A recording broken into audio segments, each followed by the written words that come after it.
Muchísimas gracias, muy buenos días al ingeniero Edgar Noé Raudales Erazo y también a la señorita María Teresa Rosa Quesada, propietaria de una finca en San Manuel Cortés, en el Valle de Sula, en Honduras, con quien hemos contactado y hemos tenido el gusto de conversar y vamos a conversar precisamente un poco de lo que están haciendo ellos luego del huracán Eta y Eto que afectó las plantaciones hondureñas, más o menos en un 50-60%. Solamente ahora tengo entendido que están más las transnacionales, algo así como 7.000, 8.000 hectáreas, y los productores que se denominaban independientes han quedado muy mermados. En este contexto, coméntenos, inicialmente le vamos a dar paso a la propietaria, a María Teresa Rosa,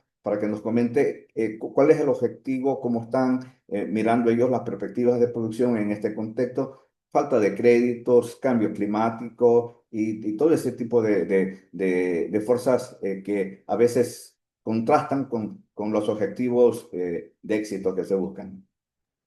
Buenos días, sí, definitivamente, y usted lo resume de una manera excelente, y es el tema de la falta de crédito y el tema de los cambios climáticos después de esos dos huracanes que tuvimos, ¿verdad? En el 2020 tuvimos dos huracanes con una diferencia de una semana una de otra, ambos huracanes con categoría 5.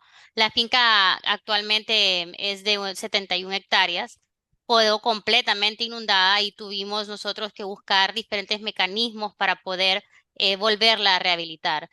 Parte de esos mecanismos y por la falta de acceso a crédito, tuvimos que hacer un proyecto escalonado de rehabilitación de fincas en la que de esas 71 hectáreas hubieron alrededor de 17 hectáreas que quedaron siempre paradas, sembradas y estuvimos de ahí más o menos sacando producción para venta nacional y con esto poder empezar a hacer las inversiones y los pagos de planillas mínimos que teníamos en ese momento para la primera siembra que se hace en el 2021. En esta primera siembra nosotros venimos y sembramos un poco más de la mitad de la finca, es decir, alrededor de 40 hectáreas adicionales, porque para eso era lo que teníamos en ese momento, ¿verdad? Y no queríamos sobreendeudar tampoco en una manera que no pudiéramos volvernos rentables y poder hacerle frente a esas deudas. En el 2022 logramos extender el crédito ya con una producción de las primeras hectáreas que quedaron para post huracanes y empezando la primera producción de estas hectáreas que se sembraron en el 2021. En el 2022 empezamos ya a sembrar el resto de la finca para poder hoy en día tener las 71 hectáreas nuevamente sembradas y en producción, ¿verdad? Claro. María Teresa, usted es la generación nueva que está trabajando en plantación. Imagino que su papá, tal vez su abuelo, ya venía trabajando. Es decir, viene con una experticia central en materia agrícola bananera. Sí, realmente para mí es un gusto y un honor estar en ese rubro porque soy la tercera generación en el rubro del banano. Mi abuelo, don Celio Rosa, él fue quien creó esta finca en 1992. Él fue parte de Chiquita, en su momento él fue empleado de ahí, estuvo muy de cerca en el tema de research y cuando él vino y decidió salirse de la empresa, pues él vivía enamorado del banano y decidió poner su propia finca. Luego mi papá siguió sus pasos y actualmente pues mi abuelo ya es en el cielo y mi papá es quien sigue manteniendo y jalando eso. Y ya ahora yo estoy tratando de apoyar, ¿verdad? Con nuevas tecnologías, con nuevas ideas y ver de qué manera podemos hacer ese rubro nuevamente sostenible en el país. Ok, entiendo que usted de alguna manera, como está muy cercano a la escuela de Zamorano, a la JER, puede que haya estado como pasante o como estudiante. Pues fíjese que yo realmente mi carrera va en universitaria fue más relacionada al tema de comercio internacional y de exportaciones. Y justo esa es una de los cambios que hemos hecho dentro de la finca. Nosotros a partir de este año dejamos de ser productores y nos volvimos en exportadores directos, ¿verdad?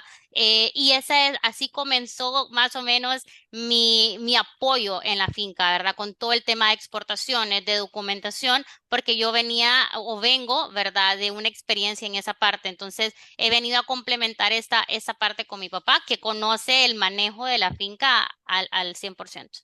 Claro. Bueno, pasemos un poquito a el ingeniero Edgar Noé, que está, creo, encargado de la parte técnica de la finca, de la parte agronómica de la finca.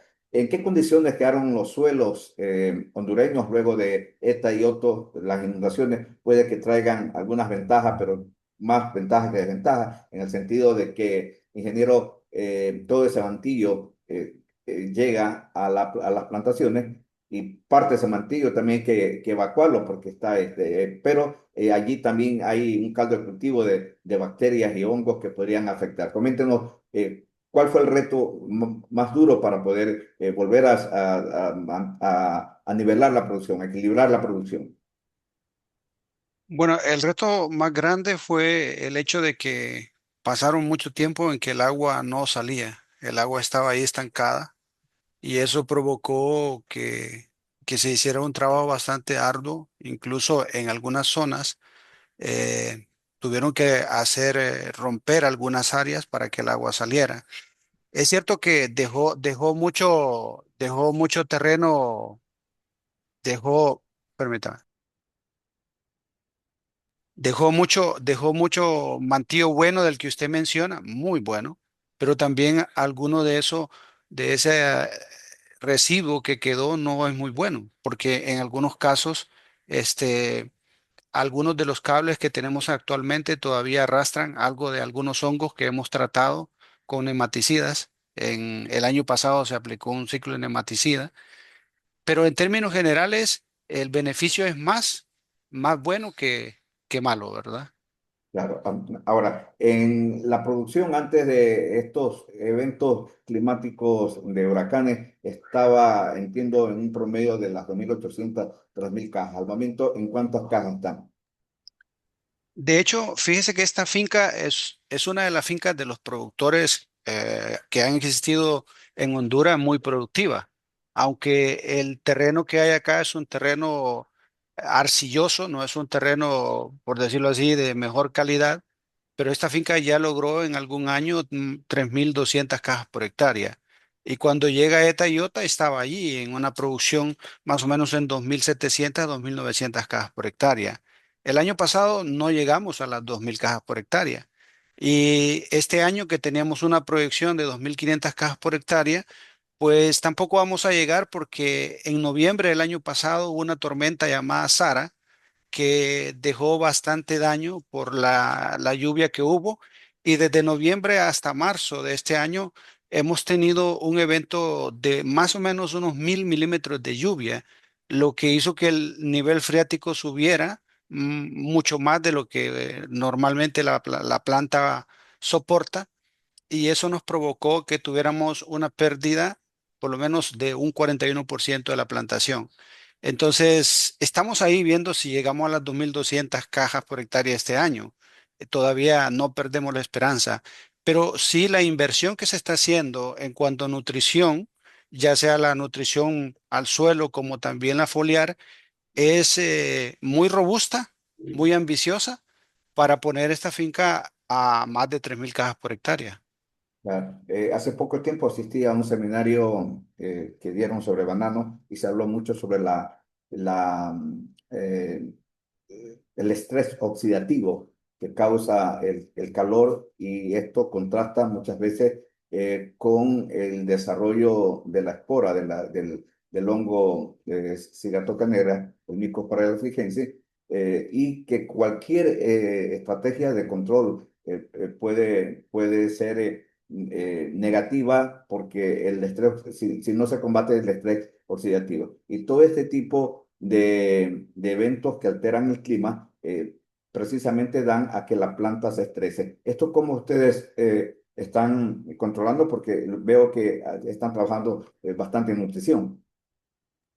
Sí, de hecho el año pasado tuvimos una infección muy fuerte de sigatoca, bastante fuerte. Eh, Cruzamos el 2024-2025 con esa infección y logramos controlarla en febrero de este año. Hubo que cambiar el programa que teníamos de fumigación aérea. Mucho de ese programa tenía que ver con protectantes y no con sistémicos, pero con María, ¿verdad? Que es la que maneja la parte de las finanzas, nos pusimos de acuerdo o llegamos a un acuerdo en común que había que cambiar el programa, porque si no se cambiaba, definitivamente no íbamos a poder lograrlo. Pero junto con eso había que robustecer la parte nutricional.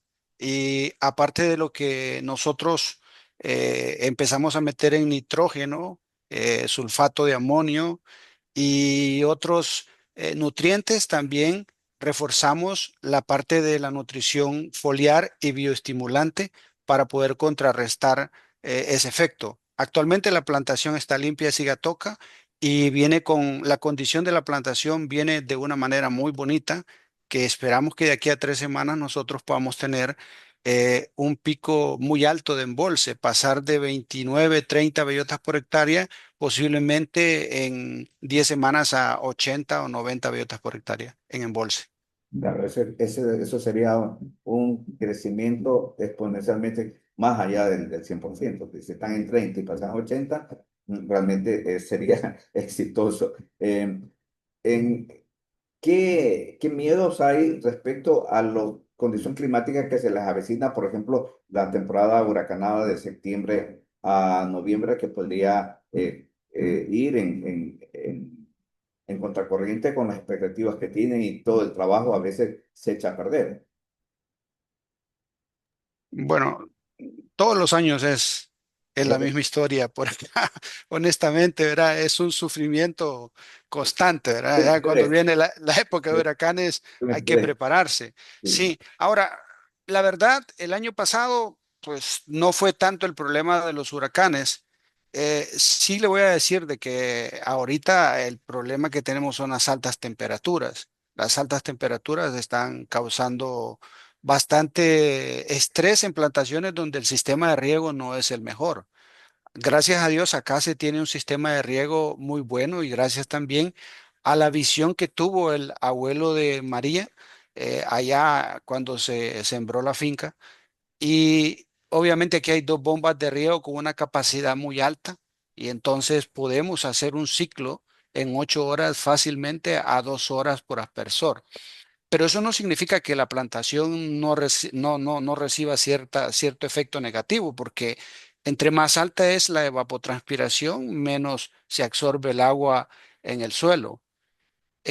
Pero en respuesta a su pregunta sobre lo que viene con la temporada de huracanes, pues no hay duda de que estamos en este momento trabajando de manera no tan rápida, pero sí estamos trabajando en mejorar el sistema de drenaje, en mejorar el sistema de drenaje y hay un proyecto de inversión a corto plazo, a corto, mediano plazo, para que este sistema de drenaje esté al 100% listo para cuando llegue en esa época y de esa forma poder paliar un poco esos efectos. Claro, si ya se viene una inundación alta, es muy difícil que se pueda sostener, ¿verdad? Claro, Honduras se está recuperando, otros productores independientes también ya están terciando en la competencia de producir cajas para exportación. Le doy un poco de historia y ahí María me puede ayudar también con esto. Antes del huracán Mitch, habían más de 40 productores aquí en Honduras. O sea, estamos hablando de una cantidad de cajas impresionantes que salían, ¿verdad? Después del huracán Mitch, el número se redujo tal vez a 20 y actualmente solo habemos con esta finca Cima 4 productores de banano, entre ellos dos cooperativas que tienen 260 hectáreas una y la otra 330. Ellos exportan. También hay otro productor que exporta para Europa que tiene 90 hectáreas y hay un productor que tiene como 130 hectáreas que usted conoce a Carolina Deras, que ellos generalmente están produciendo, pero para vender al mercado local. Bueno, interesante. Eh, María Teresa, en el tema del trabajo de cambiar el paradigma de ser no solamente productor, sino que ahora pues empezar el reto de plantearse ya los mercados, exportar. Coméntanos cómo está ese trabajo, cómo les ha ido. Sí, bueno, definitivamente ese es un cambio de mentalidad que tiene que suceder si queremos sobrevivir, ¿verdad? En ese rubro y creo yo que a este punto en cualquier rubro, ¿no?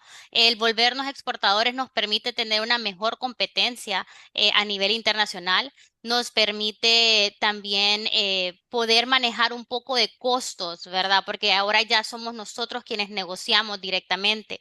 Obviamente hay un montón de temas de riesgo porque ahora nosotros pues vamos a estar en las tardes, en las noches, dándole seguimiento a un contenedor, asegurándonos de que lleguen a OPC, no, que es el puerto aquí en Honduras. No sé cuál es la condición del puerto por allá por Ecuador, pero aquí nosotros en la parte de Centroamérica nos hemos visto muy afectados, sobre todo en Guatemala y en Honduras, con el tema de la congestión de los puertos, ¿verdad?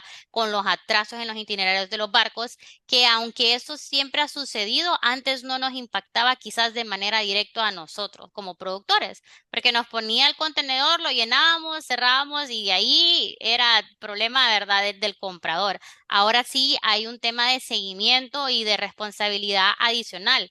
Sin embargo, cuando nosotros venimos y sopesamos el beneficio de poder quizás tener una mejor negociación, poder tener un tema de mejor costos en cuanto a la compra de ciertos materiales versus el tema de ese seguimiento o de ese riesgo, la diferencia a beneficio es grande, ¿verdad? Claro, pueden ser más competitivos, por decir algo así. Si el FOB, si el costo fruta está en $6.50, $7, el margen del exportador son $2.50, 9.50, máximo 10. Pueden tranquilamente negociar con un cliente si no es spot, si es permanente, un contrato año de 9.50, por decir algo. Así es. Y lo podemos hacer año por año, lo que nos permite también no estar amarrados a un contrato con un precio establecido o fijo por 2 o hasta 5 años, como era en el pasado, ¿verdad? Entonces, claro, siempre está el tema latente del qué va a pasar o cómo lo voy a hacer. Es algo nuevo y todos los cambios traen con ello ese sentido de freno, ¿verdad? Porque por lo desconocido. Sin embargo, es algo que se tiene que realizar. Claro, anteriormente los productores independientes, la gran mayoría vendían, si no era chiquita, era doble. Correcto, esas eran las únicas dos opciones que teníamos y ahí nos peleábamos con una y nos íbamos a la otra Y y así, ese era prácticamente nuestro mercado no más. exactamente, exactamente. Ahora tienen la posibilidad, obviamente, de ir, tocar puertas hacia afuera o que vengan a ustedes. Una pregunta, ingeniero Raudales.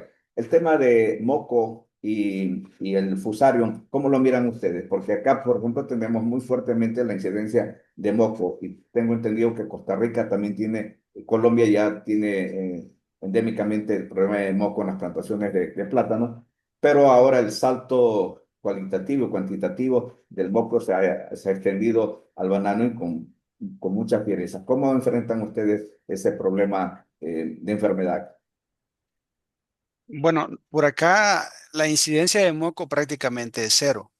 Paradójicamente, después de las inundaciones, de cualquier finca de banano tiene un repunte en el tema de esa clase de hongos, pero en lo que yo tengo de estar acá no ha aparecido ningún caso de moco.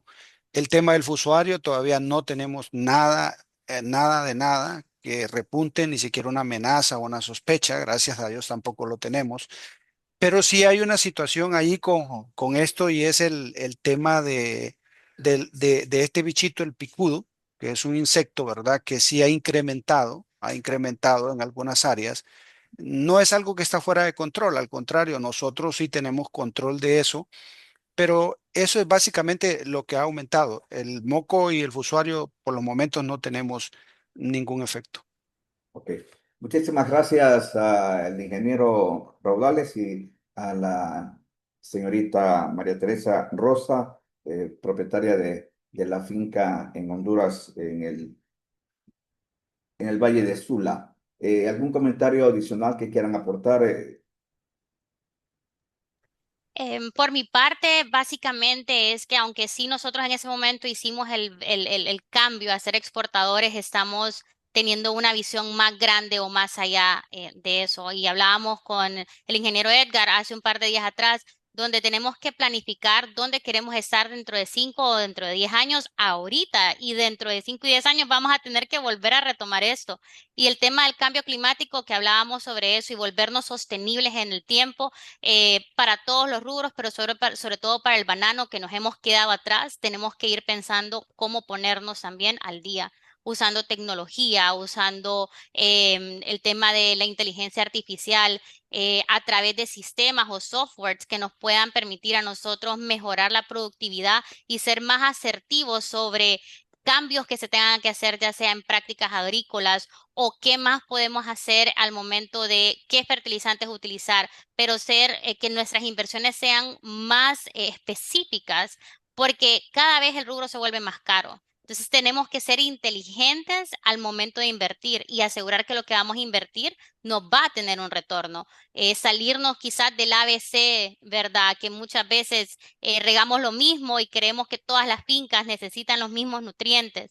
Ir un poco más allá y ver cómo la tecnología nos puede dar ese beneficio. Esa es la visión que tenemos con CIMA. Tenemos algunos proyectos por ahí en esa área de tecnología y de sostenibilidad, teniendo el cambio climático siempre en perspectiva y ver cómo eso puede abrir un paso para los productores que están aún aquí haciendo la lucha o algún productor nuevo que quiera comenzar a sembrar banano.